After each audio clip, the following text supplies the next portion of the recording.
Hello and welcome to this video.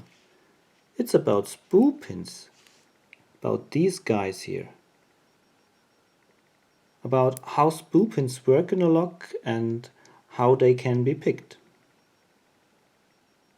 Let's put it away for a moment, and I want to show you why spool pins are necessary for some locks to make them more secure. So this lock I could pick open very quickly in my last video, but single pin picking requires skills. It requires practice. But there are other methods to get into this lock very quickly. One technique is called zipping. It's a kinetic attack. I use I use the half diamond for this, and what I do is I stick it in and pull it out very quickly.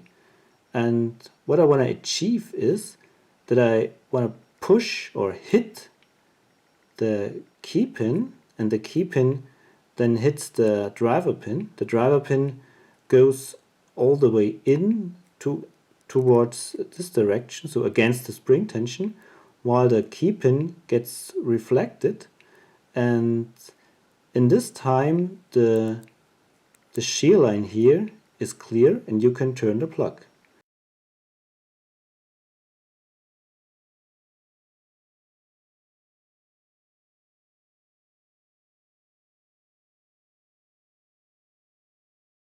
Let's try it with this lock. So apply light tension all the way in.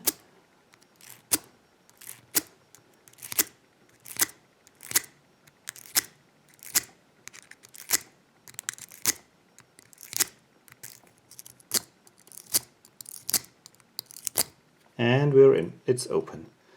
And this requires almost no skills.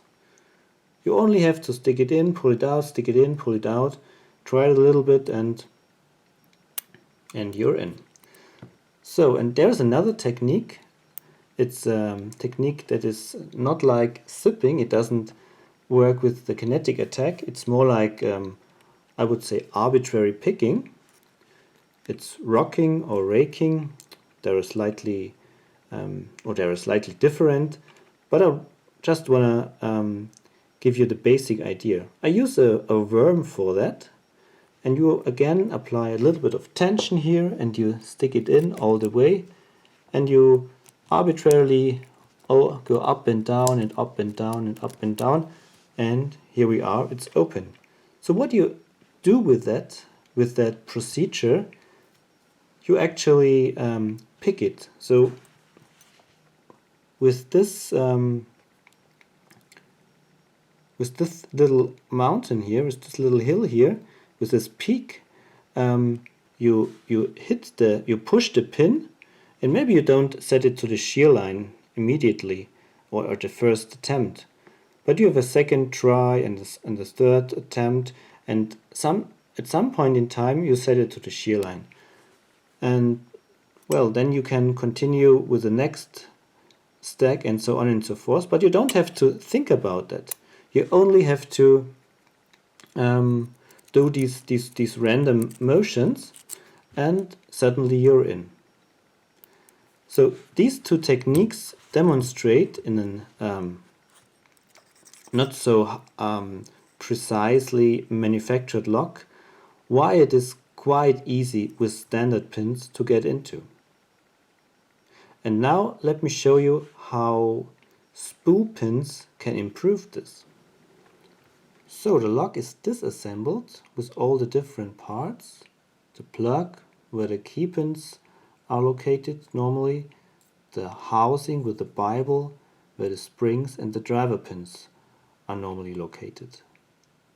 So what I want to do now is I exchange 4 of the driver pins with spools.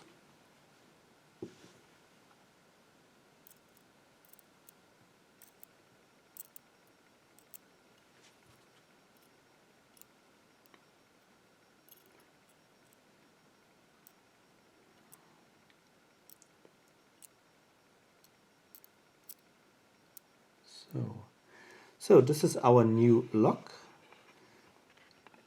Give you a close-up view to the pins.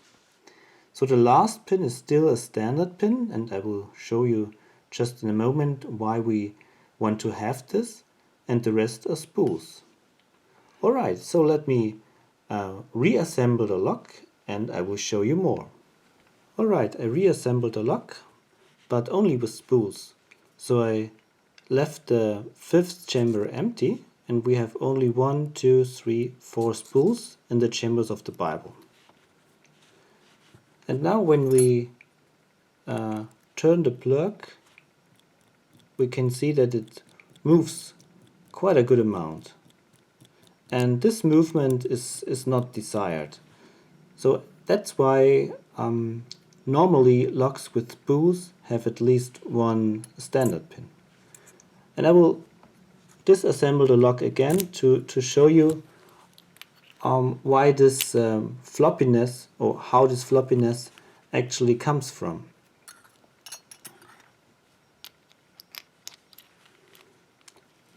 So here is the plug, and I need one spool for it and one standard pin.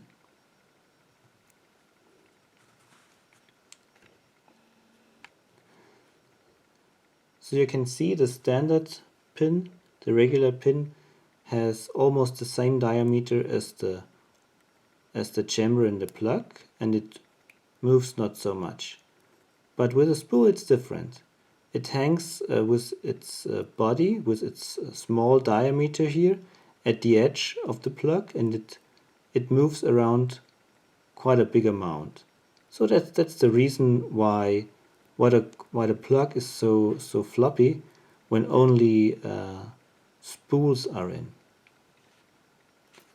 So now I will reassemble the lock again, but the 5th chamber of the Bible will then contain the standard pin. Hold on.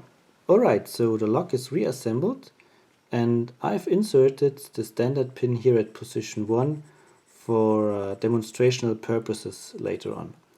So position 1 is the standard pin, 2, 3, 4 and 5 are spools. And when I check the plug, it's not that floppy anymore. So the standard pin does a good job. Alright, what I want to do now is try to open it with the same techniques as in the beginning. So I take my wrong tool, I take my half diamond and I try to zip it.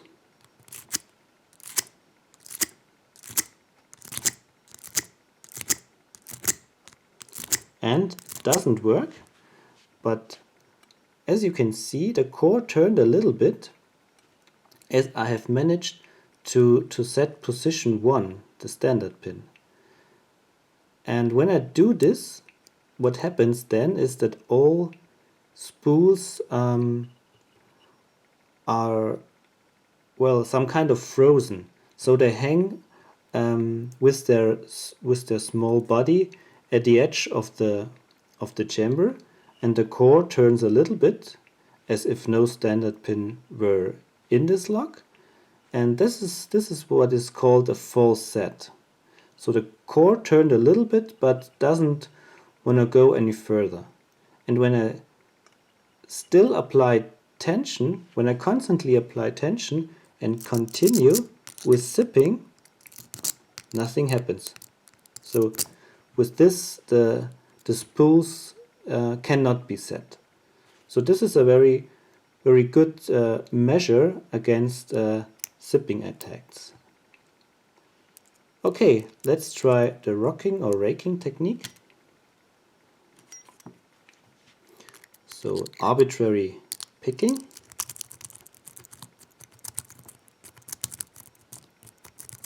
And again, what I get is a false set, a partial, so a little turn on the core, because the first pin was set, but nothing more. As long as I continuously apply tension here, I will not be successful in opening this lock with this technique.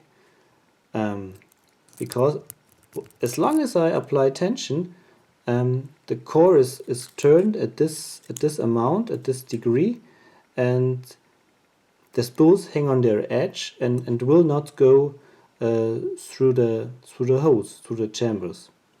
So that's what spools are good for. They prevent simple attacks from being successful in opening locks. So in the next part I want to show you how spools can be picked. Alright, the lock is clamped up in a vise and I've marked the neutral position with a black line so that we can easily see when the plug turns. And what you need to do when you try to pick a lock with spools is nothing special. It's just like with any other lock, search for the first binder. And of course, because of the spools, which have a smaller diameter at the body, the first pins that bind are the standard pins. And we have pin 1, position 1 as standard pin, and when I try to pick pin 1, I get a false set.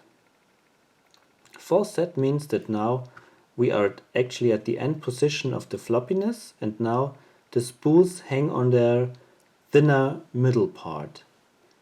And now I'm searching for a spool that gives feedback, and feedback means when I pick it, when I push it, it wants to go through the hole with its thick end, and this causes a counter rotation. So let's check for a spool, and here we are. It's giving us counter rotation, and hopefully I could set it, but I lost my full set. So maybe the standard pin has dropped, or I've overset it. I think I've overset it. So I release tension, and yeah, when I push every pin a little bit, I hope that the one that was overset returns to the original position, and that's how it goes. We've reached our false set back. So now let's try to find the next spool, and here we are. Get a good counter rotation here on position 2, and again I lost my full set, but I got it back. Let's check for the next spool. It's a little bit harder to get under it. I think it's again the spool from the first attempt, and this time I got it. You sometimes have to pick the same spool multiple times, because when you pick another spool, the first one might be dropped. Alright, so now let's continue.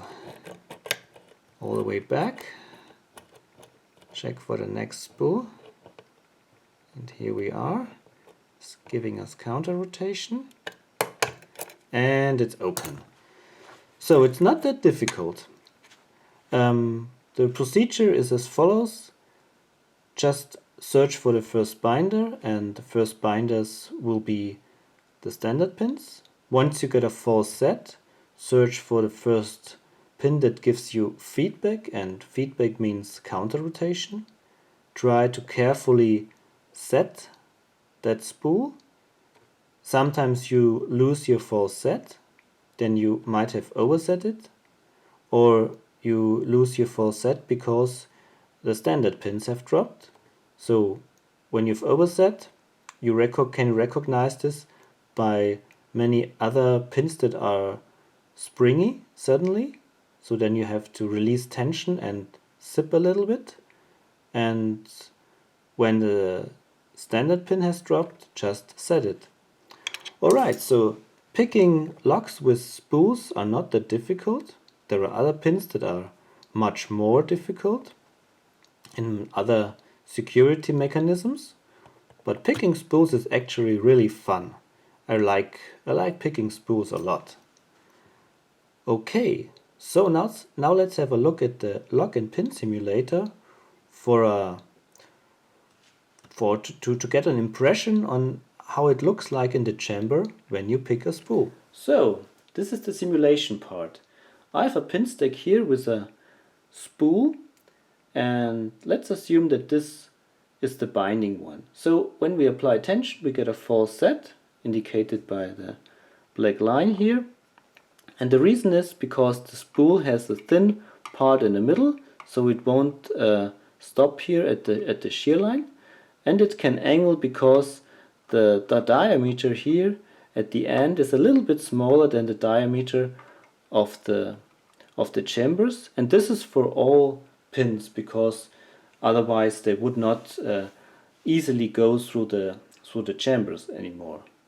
So now we have a false set, and what we have to do is we have to push the stack, and then we feel a counter rotation on the plug, and we need to release tension a little bit so that the thick part of the spool can pass the shear line. And here we are not yet done, so we need to push a little bit more, and now the shear line is clear and the plug turns open, or the next stack will bind. And what can happen is that we push it too far, and then the key pin will block the shear line, and that's an overset condition. So then we have to release tension and hope that it comes back, and then we can pick it again. Alright, so much for the simulation, so much for that video. I hope you enjoyed it. Thank you very much for watching. Happy picking. Bye bye.